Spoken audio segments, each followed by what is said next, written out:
much of the good and the bad in the world is a result of God or a result of free will? And how do we distinguish the difference? Are we only supposed to say the good stuff is God and the bad stuff is our own faults?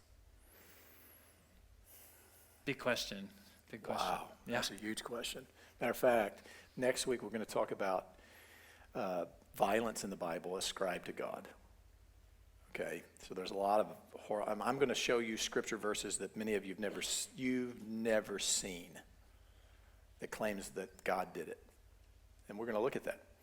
And then we're also going to look at the next week after that, 2 weeks of the idea of good and evil and suffering. That's where that question's coming from. Mm-hmm. Do I think that God created evil?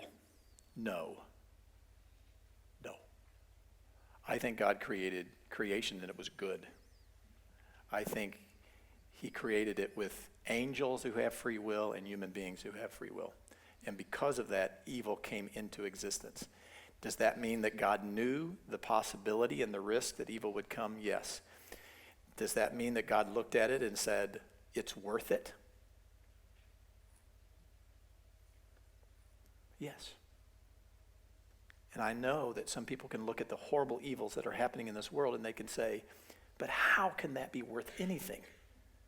There's no way. And all I will say to you is, hang on. We don't know everything.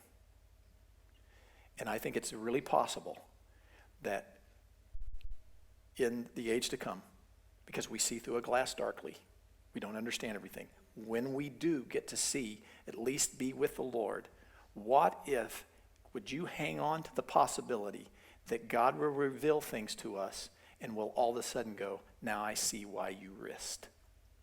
By the way, every parent who has a child risks evil.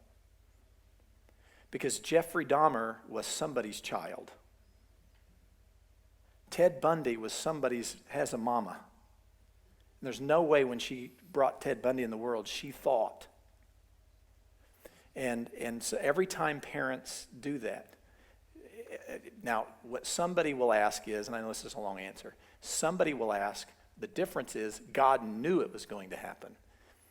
And would you hang with me and come back on the 2 weeks? And I will address that one. And if you'd like to see me privately afterwards, I'll address that one too. Because I've got something to say about that, but I'm going to save it for a couple weeks.